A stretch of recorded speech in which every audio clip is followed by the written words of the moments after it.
This chant, this song of Sarvabhauma Battacharya is extremely powerful. We really must have a stone heart, not to have our heart melted and not having this attachment for Chaitanya Mahaprabhu appear. We really need a heart made of stone, empty of desires, because this song really contains in itself the power of the mercy to obtain Mahaprabhu in our heart. This is why when we chant the songs of the Acharyas, we must not reason materially, thinking that these songs are material songs, in the sense that they do not have the power to reveal other things than material feelings. In reality, these songs, they are the heart of the devotees. It is their experience, their prema of their love. And when we chant them, when we sing them with sincerity, so their state of mind and their feelings, they are infused in us. It is really a union, a very powerful association, because the song in itself represents their feelings for Mahaprabhu and how Mahaprabhu lives in their heart. So when we chant, we should chant with our heart, with all our being. And this song should enter in our heart and give us the association of a pure Vaishnava. Sarvabhauma Battacharya is not an ordinary being. We know that when Chaitanya Mahaprabhu arrived in Jagannath Puri, as soon as he saw the chakra, he became mad, because this is love of God. He is love of God personified. Krishna was searching for himself. And Mahaprabhu, in his state of mind of Radharani, when he saw this chakra, he ran to his lover. And when we came into the temple like a madman, his desire was to embrace the Murti of Jagannath. And his love was so powerful that it brought him in the unconsciousness, in a spiritual shock of love. He fell unconscious. Mahaprabhu, it's like he flew into the sky and then he fell down. And when Sarvabhauma Battacharya saw this, because he was covered by impersonalism, because this was an arrangement of Krishna, but when he saw such an ecstasy, such love of God, he thought it was crazy. And when Mahaprabhu, he fell on the floor like that, like a lightning, he was really impressed. He thought, nobody can manifest such feelings.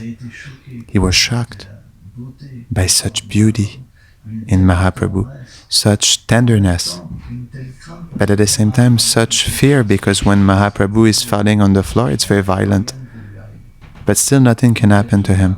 So there's a concept of feelings that happen in the devotee. For example, the gopis, Mother Yashoda, when Krishna, because Krishna has his feet extremely soft. The feet of the Lord are just like jewels. It is the perfection of perfection.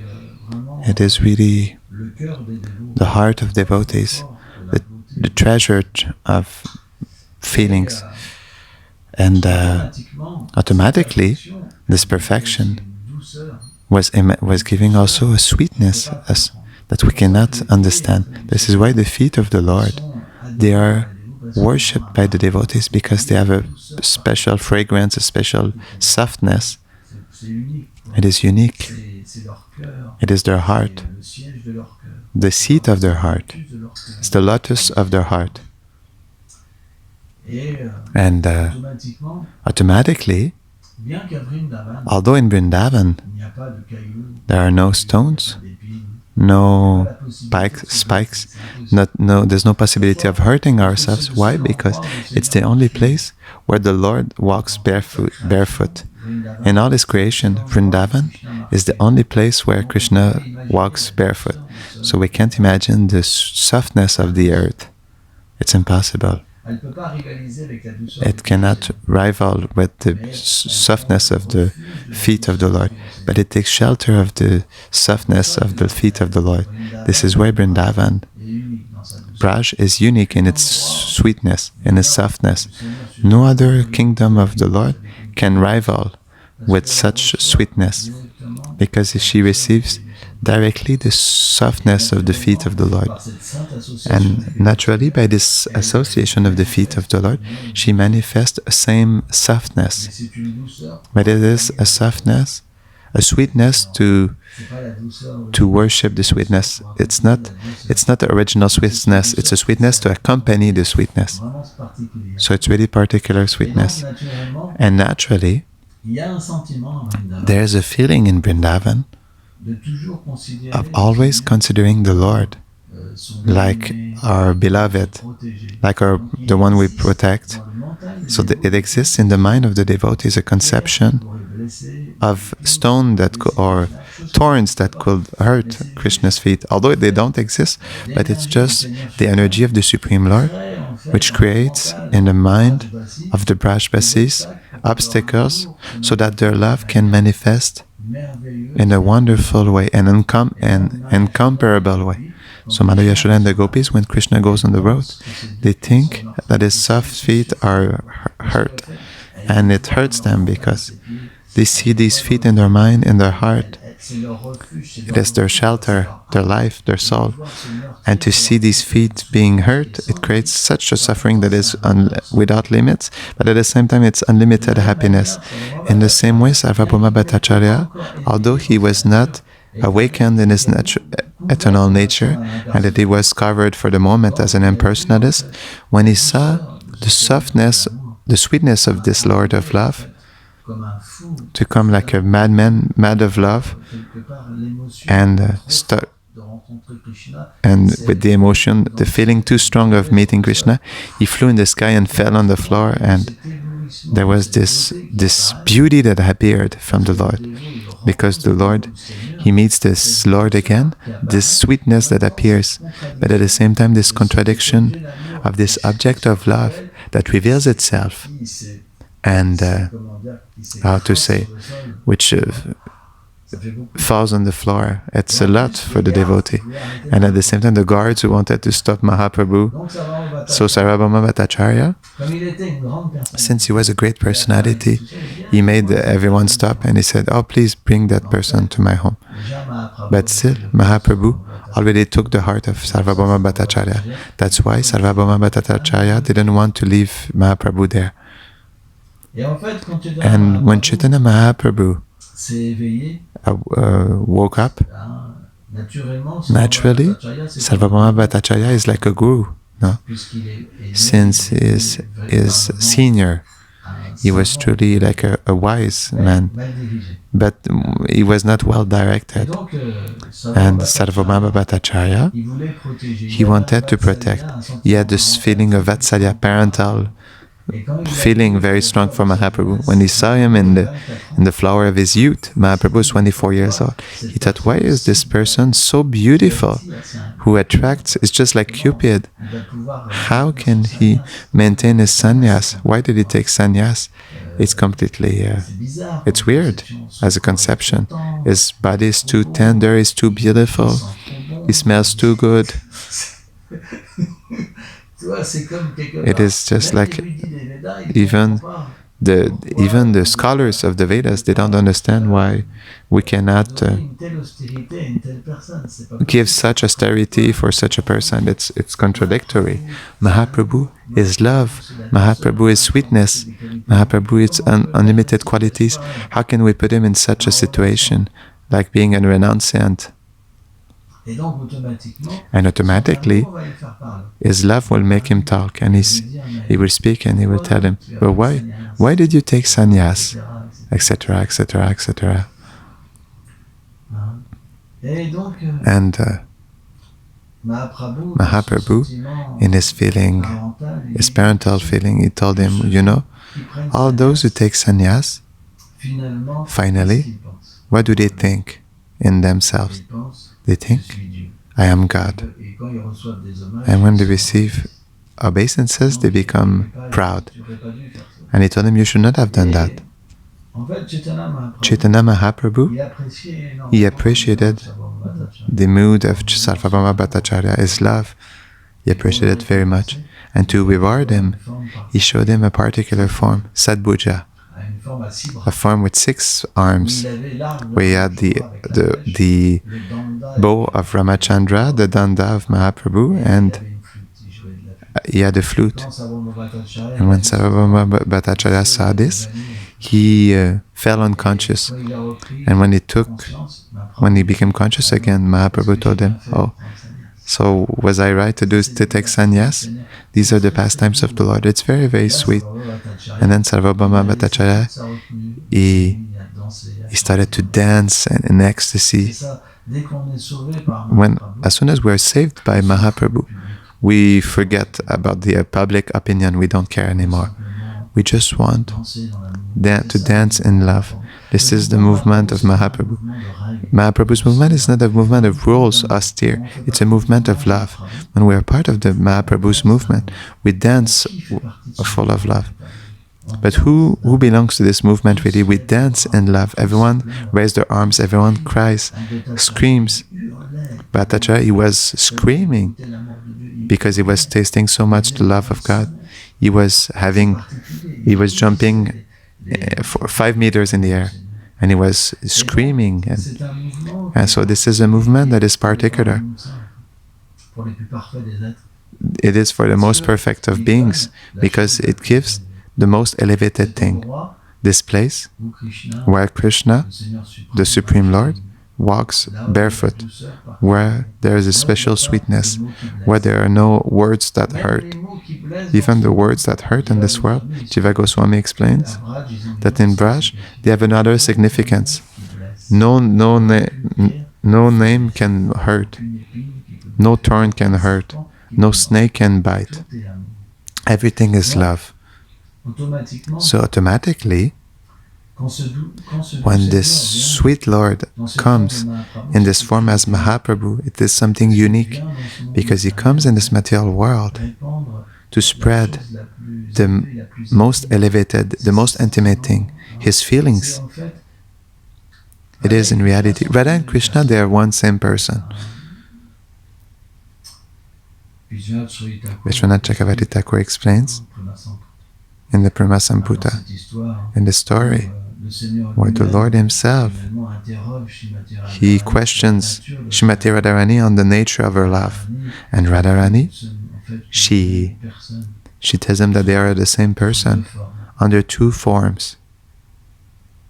And when Chaitanya Mahaprabhu comes in this world, he comes in a combined form. And in this combined form, the Lord is always dominated by Srimati Radharani, because in Vrindavan, it is Srimati Radharani that makes Krishna dance, that makes Krishna think, that makes Krishna breathe, that makes Krishna eat.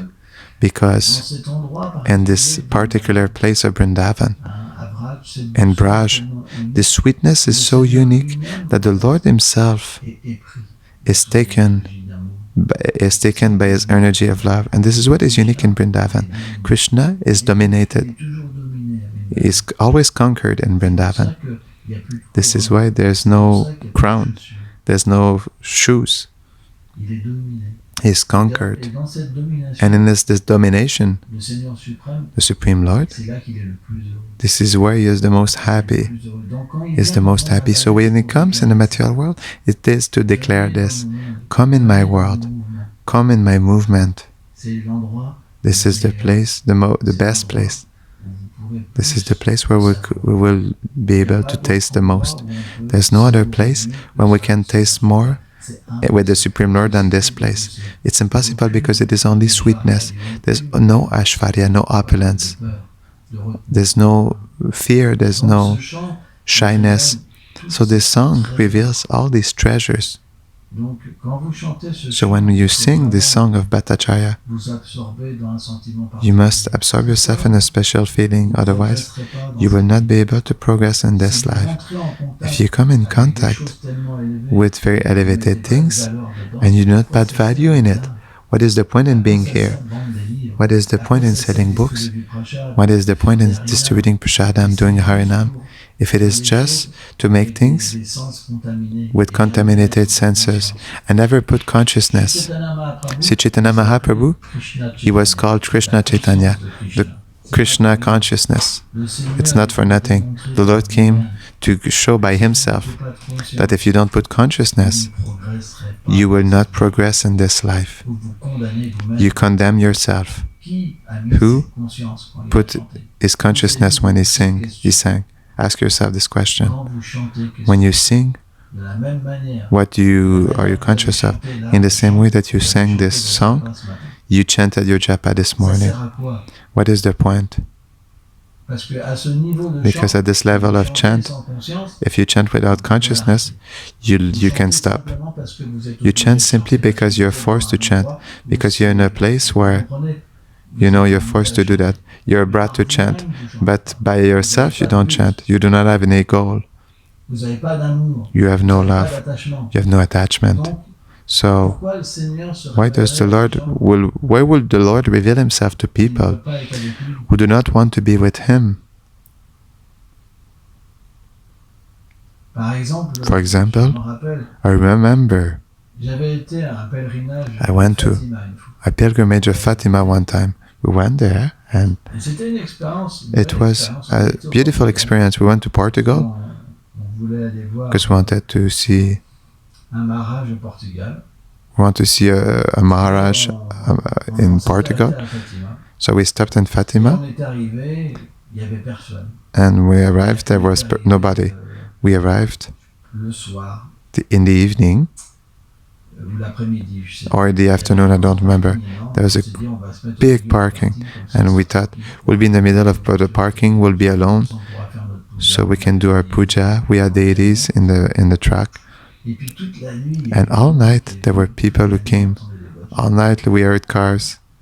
3 o'clock in the morning, we woke up. So we went to take our shower. We saw that the whole parking was filled. It was huge parking. It's a big pilgrimage space. Oh my God, we're blocked. There were thousands of people. It was really big, thousands and thousands of people. The pilgrimage of Fatima, we didn't thought.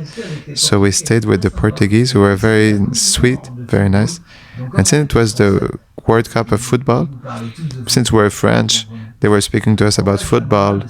So the moral of this story is that when you go to a pilgrimage place, some were more absorbed in the football than the pilgrimage itself. So, when we chant our japa, it is the same thing. If you have an interest stronger than the holy name, then the holy name will not reveal itself, because Krishna is like that.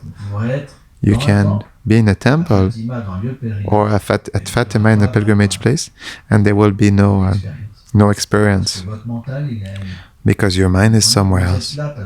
You are there because this is religiosity, because your family did the same thing, so you're forced to do it, but your mind is somewhere else. So, if we practice like that, it's an offense to the holy name. Thank you very much.